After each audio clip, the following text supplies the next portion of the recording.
Hey everyone, it's Michelle and happy Thanksgiving 2021.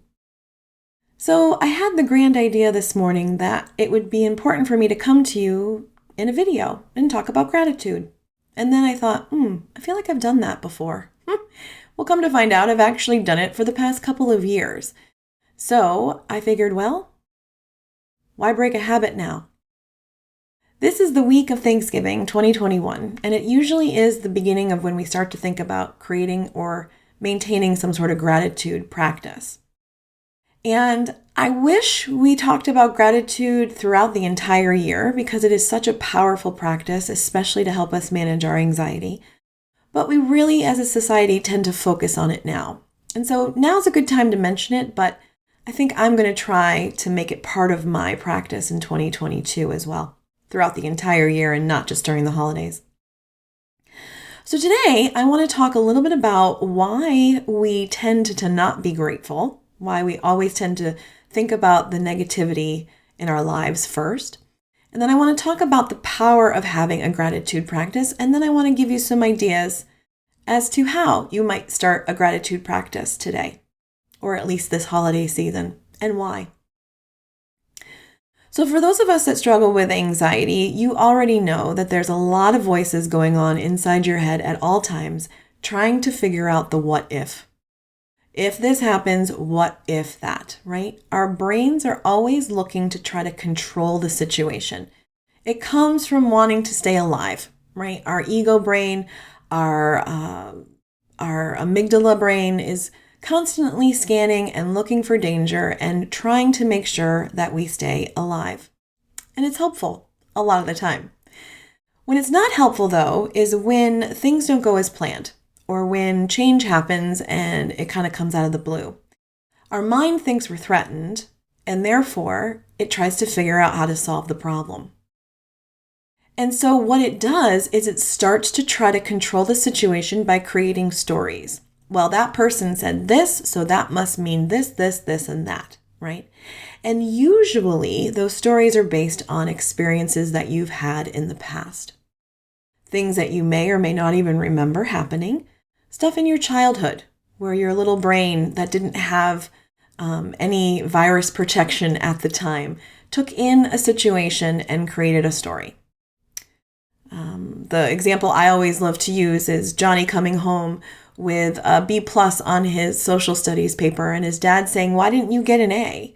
And Johnny being so excited but then so disappointed that he didn't get an A and disappointed his dad.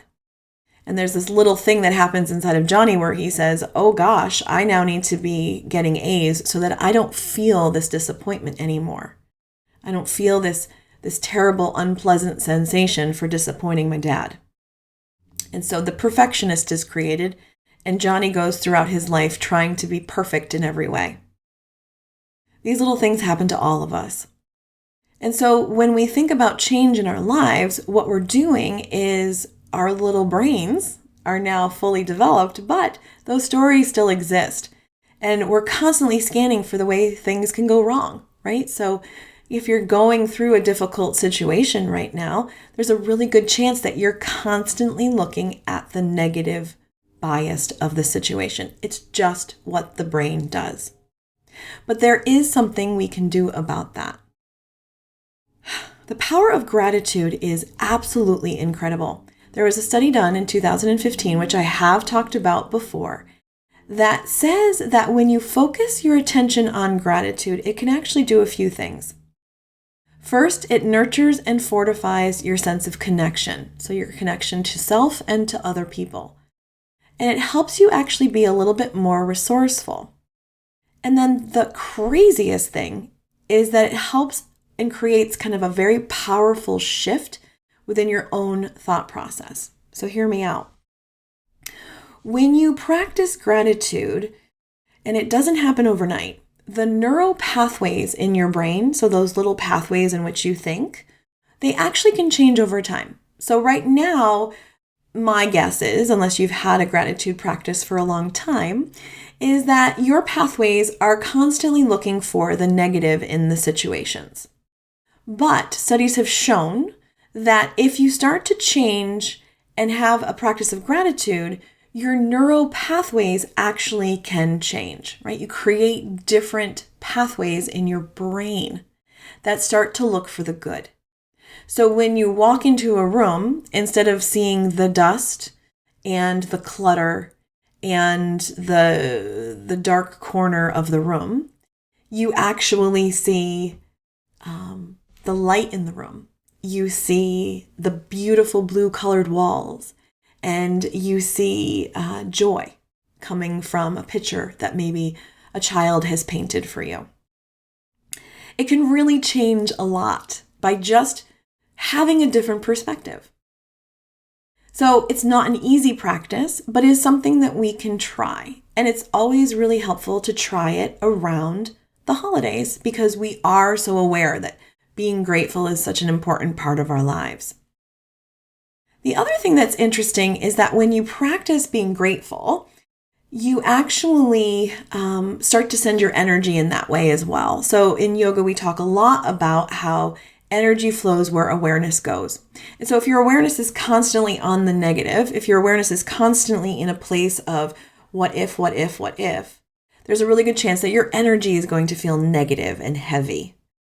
But if you're concentrating on the positive, if you're looking at the good in situations, then there's a really good possibility that your energy will then be uplifting and a little bit more positive, and you'll bring that out into the universe, that out into the world. And so the interesting thing is that when you exude kind of this positive, grateful energy, you can actually start to change and interact a little differently with the people around you. And those people can pick up on that energy as well, and they can start to change and change how they interact with their folks, and so forth and so forth and so forth. And again, it doesn't happen overnight, but boy, it's a powerful, powerful thing to have energy that's so big that it can be a positive change for someone who maybe doesn't feel as positive as you do in that moment. So being grateful not only is something that's difficult, but just taking a moment to think and pause about something you're grateful for can just soften your anxiety. If you consider yourself, maybe choose a situation where you're struggling right now, something, not top 10, but maybe somewhere in the middle, like, oh, I'm struggling with this thing, right? If you take a moment and pause and think about 3 things that you're grateful for and let each one resonate, right? So think about what that is and then let it settle into the body and notice how it feels in the body.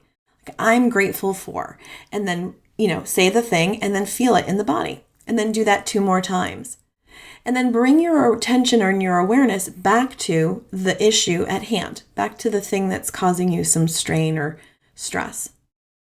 There's a really good chance that your perspective about that thing will have shifted. Maybe not entirely, but maybe a little bit. Maybe enough for you to have a little bit of space to figure out a different way to deal with that stressor. I love my gratitude practice, and I'm the first to admit that I don't always go there because it's easier for me to focus on the negative. It's ingrained in me to be glass half empty. But each night, I break out my journal and I write 3 things that I'm grateful for. And sometimes what I write is what would be considered kind of silly. I'm grateful for the roof over my head. I'm grateful for my friends. I'm grateful for the fork I used at dinner, right? And sometimes I'm grateful for something bigger. I'm grateful for an amazing conversation with a friend. I'm grateful for the hug I received from a student.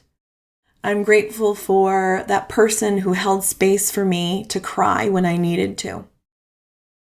When you look at the situation from a positive, you not only start to just move your energy in that way, but you also start to see things in a different light as well.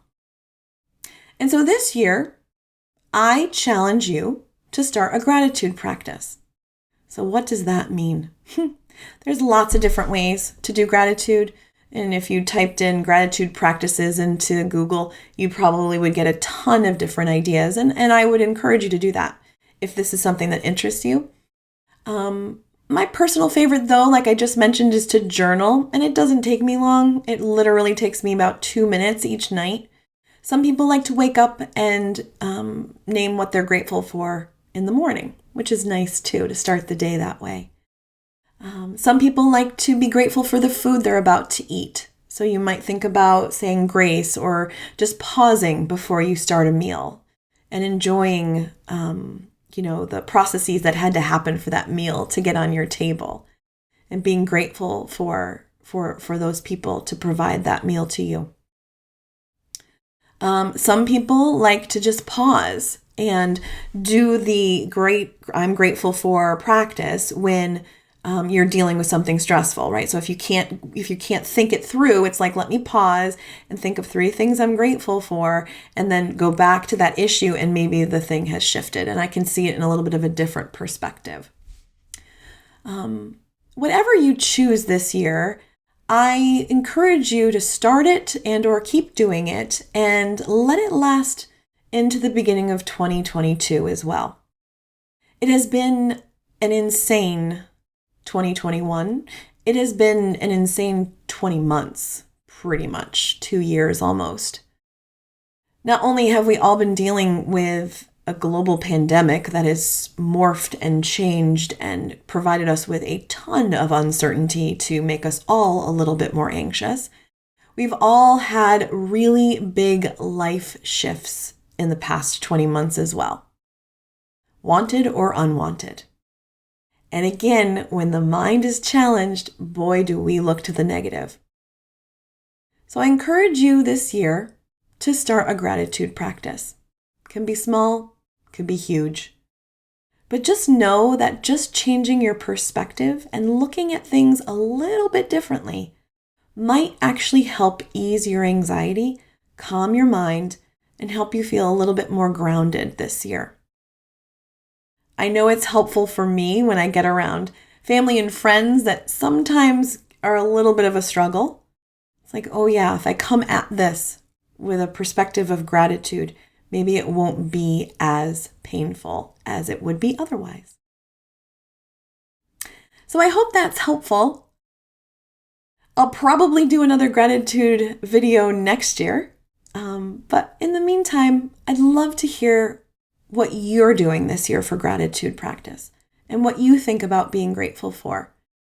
Drop me a note below in the comments or shoot me a DM or an email. I'd love to start a conversation and gather up some ideas on how to practice gratitude this year that we can share with each other. Okay, so happy Thanksgiving, happy holidays, and I hope that you have a wonderful, wonderful, wonderful holiday season. Take care.